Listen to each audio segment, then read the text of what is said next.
What's up, everybody? John from Florida Moto Talk coming at you again with another video. This one's going to be another short and sweet one. We're into the off season now. It's winter time. It's December. It's cold, and as you can see, I've made a couple changes to the bike. There's still more to come, but so far so good. Just got this bad boy painted. Can't call it the winter off season for us though, because we're down in Florida. We ride all year round. As a matter of fact, next weekend, December 14th and 15th. I'll be there at Jennings. Tristan will be there. A couple of the other Florida Moto Talk guys. Some of the crew's going to be there.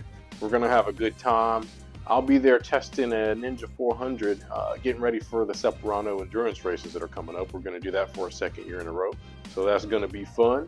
And, if anybody hops in the comments, wants to ride with me or any of the other guys, let me know, and I'll bring the Ninja back out too. It's not quite ready yet.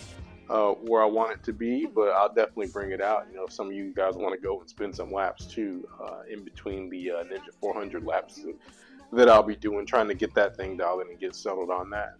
But we're just gonna hop right into it. Short and sweet is the format lately, and for this video, we're gonna talk about a couple different things that I've learned over the past 2 years of WERA racing. Well, more specifically, what I've learned over 2 years of getting my butt kicked WERA racing, getting straight smashed out there.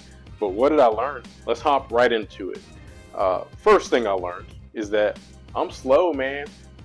I am slow compared to all the other racers and all the other racers on earth, right? I'm at the bottom of the totem pole, man. And that is something that was new to me, because coming into racing, I was cocky. I got a big head anyways. But I came in, man, I thought I was going to burn it down, thought I was going to get victories every race and just smoke everybody. But it just did not happen that way. I learned to be humble really, really quickly once I started racing. And it's such a weird progression. You go from riding street. You're a street rider. And when you're a street rider, you're probably just like me and you think you're the fastest guy in the street. I'm going to hop on the track. Boom. Get to the track. Get immediately humbled, right? Street rivalries don't have nothing for the track guys, man. We all know that. Despite what anybody wants to say, we know the truth. And then the next step in the progression is racing, right? So street Rossi to track days, and then you're doing track days. You think you know it all once again, and then you step up to the big leagues. You start racing. Take another bite of the humble pie. It sucks, but racing is a skill-based sport, and I have learned that I do not have the skills. But I'm working toward it. So definitely learned that. Real big takeaway for me in 2 years is that, man, I'm a slow guy, but I'm working on it, right? A hard realization, real hard pill to swallow for me. Second thing I learned is that you have to absolutely be dedicated, right? If you want to hop into this racing scene, you got to be all in, especially if you want to get podiums, you want to win. If you want to get decent results at all, I think you got to be all into it. You can't show up one race a year thinking that you're going to, get first place. It ain't going to happen, because there's guys out there that are chasing entire seasons, chasing the entire championship, and that's even in the novice group, right? A lot of people put a lot of money into this sport, and consistency is the biggest part of it, I think, is being consistent. You can't be wishy-washy if you want to get the results. Now, if you're the guy, if you want to just get out there, do a race here and there, you're not too worried about the results, by all means do it, and don't let me discourage you from doing that. But, from my perspective, I want to get out there and win. I don't want to waste my time out there. I want to get good results. I want to get them every round. And in order to do that, I've learned that you have to be 100% dedicated. You have to be consistent in your riding.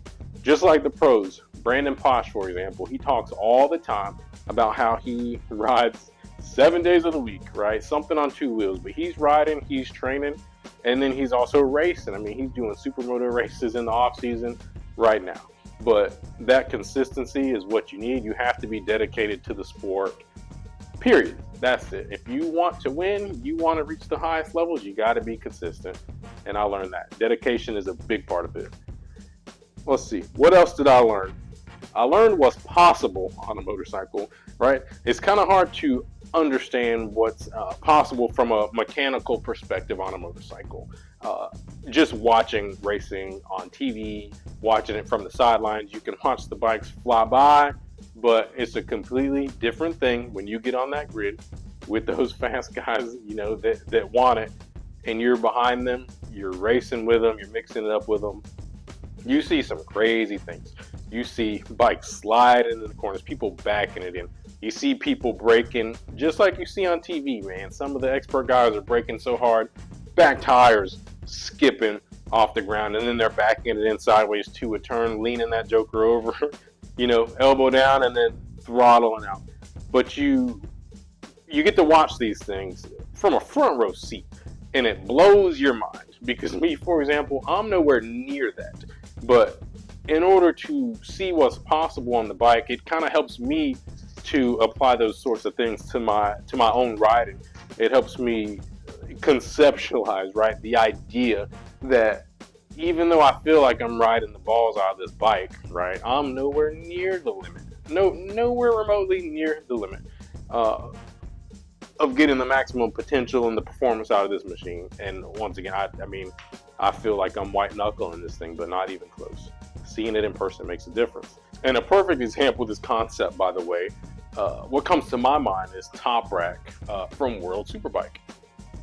Not this season, not the 2024 season, but last year, 2023, when he was still riding the Yamaha R1.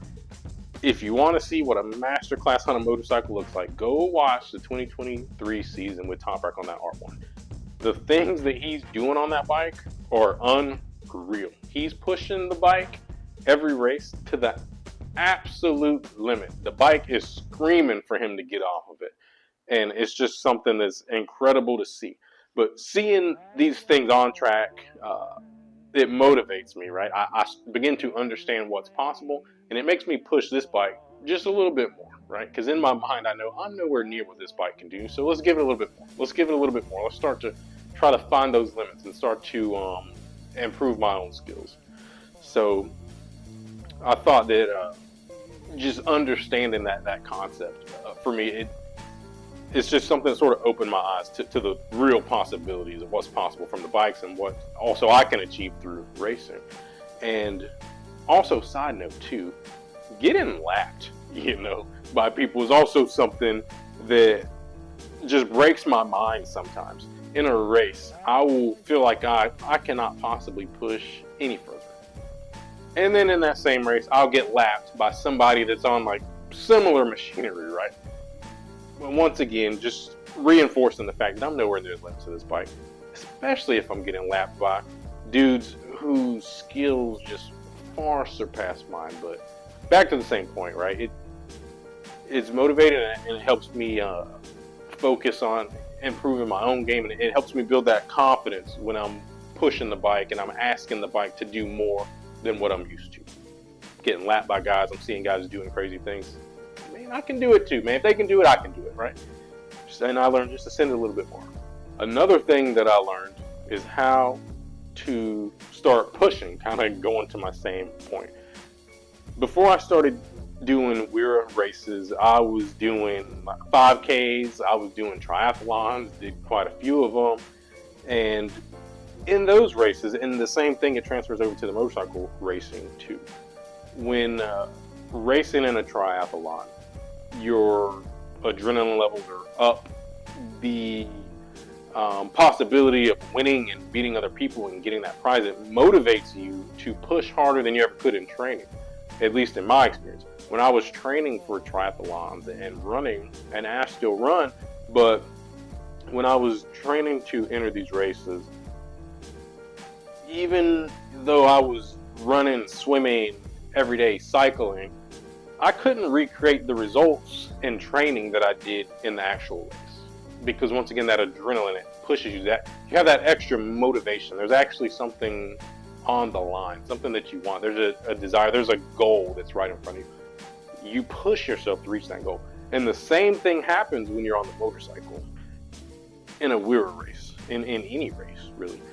When you're doing track days, you might feel like you're pushing, but you're never going to push as hard as you would in an actual race, because you just can't recreate all that tension that you feel, right? You can't recreate that moment where you get the flag and you throw the bike and you just get that adrenaline rush. You get brave and you just push. There's people around you. Somebody's taking off, just like in the triathlon. Somebody's in front of you.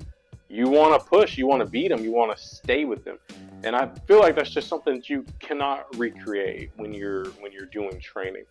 But I say I learned to push once I started racing, because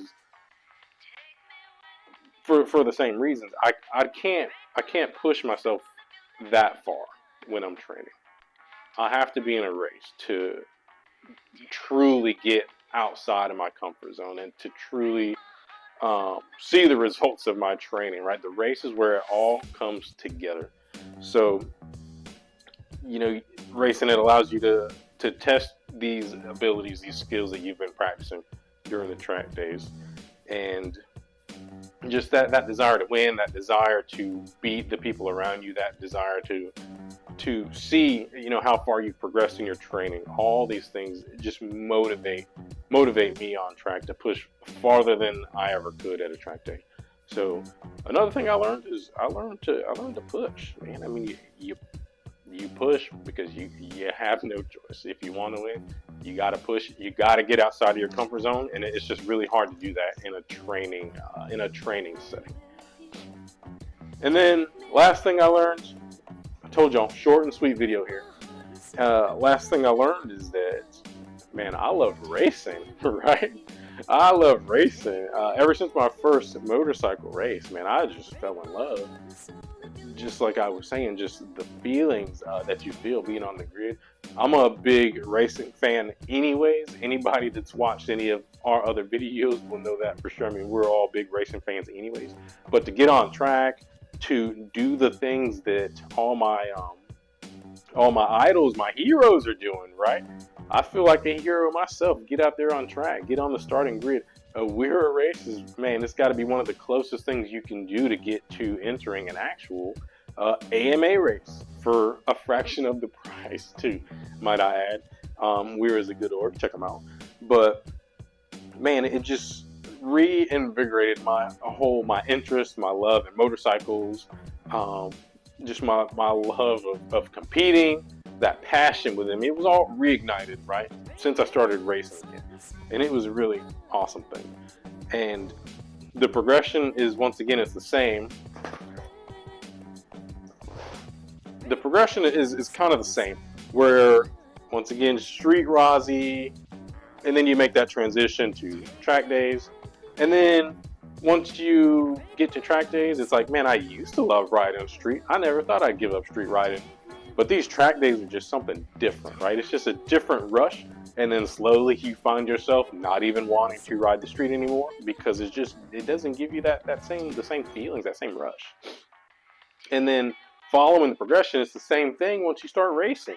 Once you start racing, man, track days are kind of just not that fun anymore. You just want to race all the time, because that thrill, that level of excitement, you get to push yourself, like I previously mentioned, and sort of explore your limits of the bike and see what's possible, man. Track days just don't hit the same anymore once you start racing. But man, once I started racing, I mean, it just really motivated me to start focusing on myself again, to start really focusing on my skills, my riding abilities. And at this point, I mean, I've been riding, I lose track at this point, several years, many years I've been riding all sorts of different bikes. And ever since I started racing, this is the highest level that I've ever been as far as my riding. Not even close. But even back in my street Rossi days, where I thought I was the man, no. Any bikes I've ever rode, bigger bikes, I've had bigger bikes, CBR 1000, S1000. I've never ridden those bikes as hard as I've ridden this bike right here behind me after I started racing. And that's what it's all about, man. Just get out there, enjoy it. You get to work your skills, and then you get to get out there and just compete, right? You just get to, it's just raw, fun competition, right? It gives you a goal to all that effort that you're putting in. Put in the work at the track days, get the bike set up, go race, and then it all comes together. But Hopefully you enjoyed this video. Hopefully you got something out of it. If you have any questions, leave them in the comments. Like I said, this one's short and sweet. But like I said, a couple things that I've learned. Getting my butt kicked, WERA racing. Hopefully you enjoyed it. See you on the next one.